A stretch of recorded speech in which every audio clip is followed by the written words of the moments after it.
일단은 뭐 많은 분들이 다 알고는 계실 거예요. 그런데 또 저게 뭐지라고 하는 좀 어려운 부분들도 좀 있어갖고 연동형 비례대표제가 어떤 건지 간단하게만 말씀을 좀 드리고요. 네. 그 다음에 이제 그래서 지금 우리가 걱정해야 될 포인트가 어떤 게 있는지 한번 제가 나름 계산해 본 것 갖고서 이야기를 좀 나눠보도록 하겠습니다.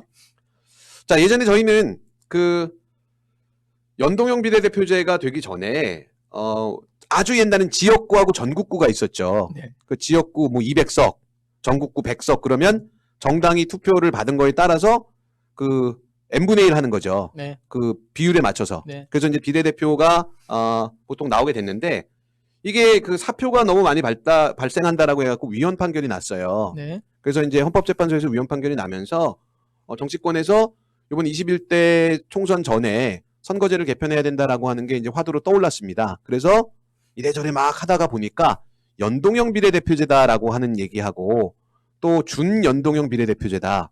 독일식이다. 뭐 이상한 얘기들이 많이 나와갖고 사실은 모르셔도 됩니다. 이제 계산기가 나왔으니까. 그런데 이제 간단한 개념만 말씀을 드리면 저희가 기존에 취하던 우리나라 거 20대를 뽑았던 거는 예를 들어서 200대 100이다라고 이제 비례가 100석이고요. 지역구가 200이다 그러면 100석을 정당 득표율로 그냥 나눠서 갖는 거예요. 네. 민주당이 40% 득표했어 그러면 100석 중에 40석. 자한당은 30석 뭐 이런 식으로 갖고 가는 거거든요. 그랬더니 이제 소수 정당이다라고 하는 사람들이 네. 계속 정당 득표율에 비해서 예를 들면 정의당이 10%를 받았어요. 네. 그러면 의석수는 전체 따졌을 때 민의를 대표한다라고 하면 30석이 돼야 되는데 자기네는 6석밖에 안 되니까 이걸 바꿔야 된다. 억울하다. 우리 파일을 더 키워야 된다. 네. 라고 하면서 이제 어쨌든 위헌 판결이 났으니까 논의가 계속 됐죠. 네. 근데 이제 그것만 하기에는 좀 너무 비례대표가 과대표되는 경향이 있는 거예요. 독일 같은 경우에는 예를 들어 지역구는 한 석도 당선을 못 시켰는데 정당 득표율이 30%다 그러면 90석을 얻는 상황이 돼버리는 거죠. 독일 얘기 꼴도 보기 싫어요. 진짜. 진짜 누구 때문에 독일 얘기 듣기도 싫어. 이게 독일을 이해해야 되는 게 그 독일어로 그 비례대표제가 뭔지 아시나요? 자, 그런데 이제 그래서 이 중간중간에 우리나라는 어떻게 나눴냐면요. 독일식과 우리나라식을 병행을 하자. 그 준연동형이다라고 얘기를 해요. 네. 그래서 비례대표가 47석인데 그중에 30석은 득표에 맞춰갖고 비례대표의 그 의석수를 보존해 주는 거. 예를 들면 아까 말씀드린 것처럼 정의당은 6석밖에 안 됐는데 원래는 30석이 나와야 된다. 10%다. 그러면 그거를 계산을 해갖고 좀 더 주는 거예요. 네. 근데 정의당은 그래갖고 뭐라 그랬냐면 비례대표 전체를 다 연동형으로 하자. 비율로. 그럼 정의당이 대략 한 20석이 넘어갈 수도 있어요. 그렇죠. 그러니까 정의당은 그걸 노린 거예요. 계속. 우리도 이제 그런 것 때문에 어떤 소수 정당의 파이가 커지면 좀 민주적으로 흘러갈까 해서 우리도 지지한 면이 없지 않잖아요. 그렇죠. 이제 일단 문재인 대통령의 선거 공약이었었고요. 근데 그게 조금 다르긴 한데 뭐 그 세부적인 거는 알 필요 없고요. 네. 어차피 지금 다 계산기가 있습니다. 네. 그러니까 이제 아실 필요 없는데 우리는 그래서 30석하고 17석을 따로 놔둔 거죠. 기존의 비례대표를 뽑는 걸로 17석을 뽑고 그건 이제 민주당이나 자한당 같은 큰 정당의 만약에 민주당의 정당 득표율이 50%입니다. 네. 그런데 지역구에서 150석을 얻었어요. 그럼 이 정의당이 주장하는 걸로는 50%면 300석에 150석이잖아요. 네. 그럼 비례대표를 한 석도 못 얻는 거예요. 그럼 비례로 정의당이 말하는 대로 가면 비례로 민주당을 찍었던 사람들은 그 표가 다 사표가 돼버리는 거지 또. 그렇죠. 그래서 민주당 입장에서는 그러면 또 헌법 정신을 구현하지 못하니까 얘를 나누자라고 해갖고 17석을 더 가져갈 수 있는 부분을 나눠놨습니다. 근데 그것 때문에 이제 싸움이 좀 나다가 네. 중간에 이제 이런 얘기가 있었어요. 정의당이 이 민주당이 욕심을 내고 뒤통수를 때렸다. 그러면서 그 이야기했던 게 두 가지가 있었던 게 연동형 비례대표제에 캡을 씌운다라는 얘기하고요. 그 다음에 석패율제다라고 하는 게 있었습니다. 근데 이제 민주당 입장에서는 굉장히 억울했었던 측면이 뭐였냐면 그 당시 언론에도 분명히 나왔던 게 자, 민주당이 정의당의 입장을 다 받아주면 그러면 자한당이 비례 위성정당을 만들 가능성이 있다. 실제로 민주당도 정의당이랑 협상하는 과정에서 자한당 의원이랑 친한 민주당 의원들도 있을 거 아니에요. 있겠죠. 그럼 민주당 쪽에서 들은 얘기에 의하면 자한당이 비례정당을 만든다고 한다. 그래서 캡을 씌워야 된다. 그러니까 이렇게 보존해주는 의석수를 30석이 아니라 20석으로 가져가야 된다. 그래야 위성정당이 나왔을 때 이 영향력을 최소로 만들 수 있다라고 주장을 했거든요. 네. 그랬더니 정의당에서는 민주당이 이 대기업이 갑질하는 것처럼 네. 이거를 우리 소수정당이 먹으려고 하는 걸 그걸 못 먹게 하냐. 자기네는 지금 배부르면서 더 먹으려고. 그래서 그때 민주당이랑 나를 세웠죠. 민주당하고 싸웠습니다. 그러면서 민주당이 이제 끌려갈 수밖에 없었던 게 뭐였냐면 예산안 심사하고 같이 결부를 시켰고요. 네. 그 다음에 공수처 법안이랑 같이 걸었어요. 네네. 그래서 이 선거제를 받지 않으면 우리는 공수처를 안 받아주겠다. 4+1 협의체에서 공수처 법안 통과 못 시킨다. 라고 하니까 이제 민주당이 끌려갈 수밖에 없는 거죠. 그러다가 이제 두 번째로 말씀드리는 게 석패율제인데 석패율제라고 하는 거는 지역구를 나간 의원이 예를 들면은 종로에서 이낙연하고 황교안이 붙었습니다. 근데 황교안이 이낙연한테 지긴 했는데 그 차이가 크지가 않아요. 그럼 그 황교안을 다시 비례대표로 낼 수 있게 살려주자는 거죠. 네. 그게 이제 석패율제인데 정의당 입장에서는 그래야 험지에 가서 싸운 사람들한테 보상해 줄 수 있는 거다라는 명분을 세웠었어요. 근데 민주당에서는 자한당에서도 이렇게 할 수 있고 중진 구제용이니 이건 받을 수가 없다 하고 민주당 입장에서는 안 해. 협의 끝. 석패율제 못 받아. 이렇게 된 거죠. 그랬더니 다시 소수정당들이 회의를 해갖고 석패율제를 안 받았습니다. 그리고 지금 이제 21대에서 캡을 결국은 이제 30석으로 합의를 봤거든요. 근데 문제는 뭐냐면 일단 그 캡 30석은 21대만이에요. 네. 그 다음 선거에는 없어요. 다음 선거에는 47석 전체가 연동형 비례로 갈 수도 있는 거예요. 또 바뀔 수도 있잖아요. 또 바뀔 수도 있고요. 그러니까 선거가 그래 중요한 거죠. 그러면 지금 왜 이거에 대해서 광분을 하면서 얘기를 하느냐. 자, 그럼 정의당은 이렇게 생각을 했던 겁니다. 정의당 입장에서는 지금 이 상태로 그대로 가면 민주당에서 뭐 진보적인 사람들이 민주당보다는 정의당을 도와주자는 사람이 있을 거고 그렇게 되면은 우리 정의당이 기존에 받고 있던 지지율을 받았을 때 몇 석이 나오겠구나라고 계산을 했겠죠. 근데 분명히 그렇게 똑같이 욕심을 부릴 때는 정의당 또한 안 보입니다. 뭐가 안 보이냐면요. 자한당의 위험 요소가 안 보이는 거예요. 땅거지였죠. 본인들의 욕심에 가득 차 있으니까. 근데 어쨌든 민주당은 공수처가 있고 하니까 정의당 쪽이나 이쪽으로 끌려갔습니다. 네. 그래서 결국은 캡을 33개 씌웠는데 자, 이 개선 과정이 복잡해갖고 가시적으로 그동안에 드러나지 않았으니까 사람들이 조금 이 심각성을 잘 이해를 못했습니다.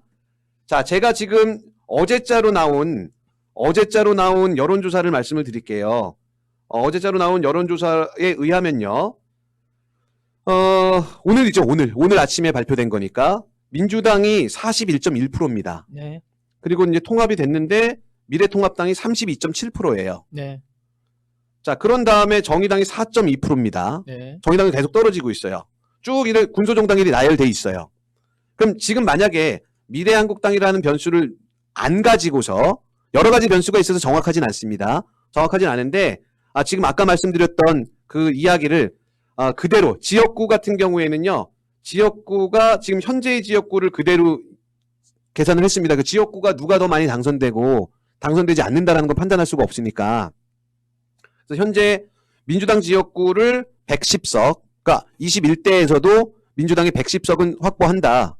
그다음에 자한당 같은 경우에는 105석. 그다음에 정의당은 2석. 그리고 나머지 뭐 좀 무소속으로도 처리하고 그렇게 계산을 해봤어요. 자, 그랬더니요. 민주당이 129석이 나오고요. 자한당이 미래통합당이요. 118석이 나옵니다. 정의당은 9석이 나와요. 그럼 정의당은 처음 계산할 때는 지지율이 훨씬 더 높았기 때문에 원내 교섭단체가 되는 게 목표다라고 얘기했었거든요. 20석이요. 네. 근데 처음에 제가 그 당시에 지지율로 계산을 해보니까 17석 정도 나오더라고요. 그러니까 그런 목표가 제대로만 됐다라고 하면 맞는 거죠. 그러니까 그 욕심에 눈이 먼 거예요. 탐이 났겠죠. 네. 자, 그런데 이제 변수들이 생겼습니다. 자, 무슨 변수가 생겼냐면 말씀드린 대로 미래한국당이다라고 하는 변수가 생겼어요.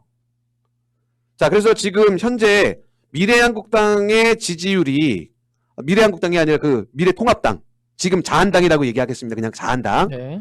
자한당의 지지율이 32%라고 말씀드렸잖아요. 네. 그럼 거기서 이제 그 글씨 잘 모르시는 어르신들하고 너 그렇게 할래 자꾸? 또 좀 이제 이게 뭐 몇 번이라 그랬지? 아니, 항상 있어요. 무효표하고 해갖고 네. 32%가 다 안 넘어오고 제가 계산을 할 때요. 그쪽으로 넘어오는 퍼센테이지가 5% 정도. 25%? 예, 25% 정도, 32%에서 이탈이 좀 있고 25% 정도가 나올 거다라고 계산을 한번 해봤습니다. 그랬더니요,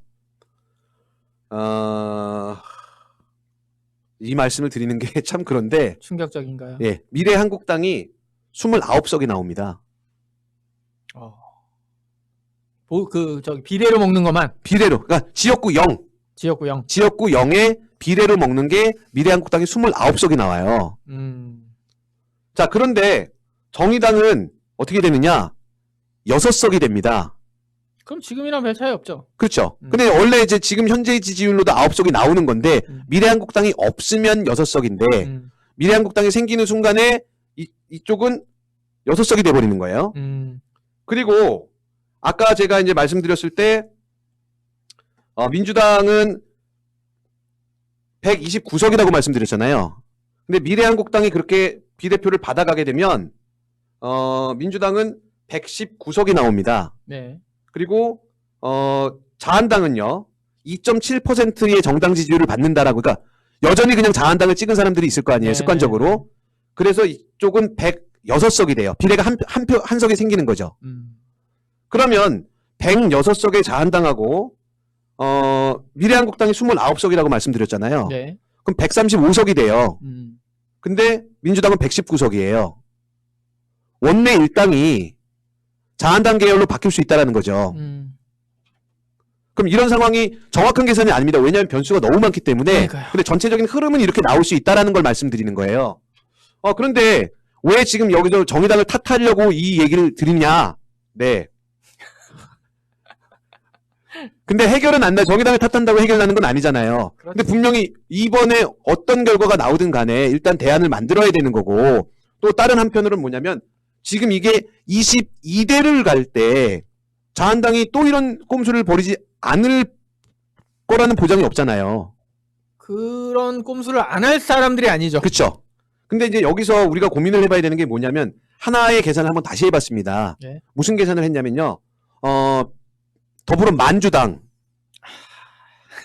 그래서 델리만주를 이렇게 선거운동 때 나눠주는 거예요. 델리만주를 나눠주면서 만주 드시고 힘내세요. 만주 저희는 더불어민주당입니다. 이런 만주당이 있다라고 한번 가정을 해볼게요. 네. 만주당이 있다라고 가정을 하고 계산을 하면요. 지금 현재의 민주당 지지율이 40% 정도인데 그 중에서 나는 이거는 옳지 못해. 우린 또 이런 경향이 있잖아요. 동의할 수 없어라고 하는 사람들이 또 있어요. 그래서 40%에서 15%는 그냥 민주당을 찍는다라고 봤어요. 네. 25%가 더불어민주당을 찍는 거죠. 비례대표로요. 그러면 우리 어르신들 얘기로 이 캄프라치가 생기는 거예요.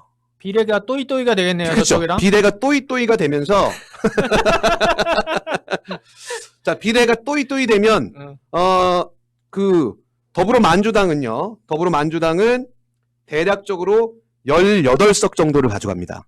그럼 또이또이가 되네요. 그리고 자한당, 미래한국당이죠. 미래한국당은 20석 정도를 갖고 가게 돼요. 네.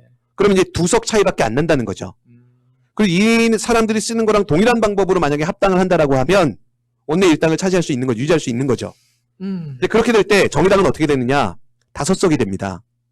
그러니까 정의당은 어차피 힘들었다는 거예요. 지금 보니까 어떤 제도를 만들어도 힘들었다는 거예요. 그래서 저는 여기서 이제 정의당이 한번 고민을 해봐야 되는 게 뭐라고 생각하냐면, 만약에 원래 욕심내지 않고 선거법의 모든 절차들을 민주당이랑 같이 사이좋게 친하게 서로 협력하면서 갔으면 지난 총선들처럼 지역구는 민주당을 찍고 비례는 정의당을 찍읍시다라는 범진보의 단합된 모양으로 갔으면 미래한국당이 전혀 부담이 안 되는 거예요. 그렇죠.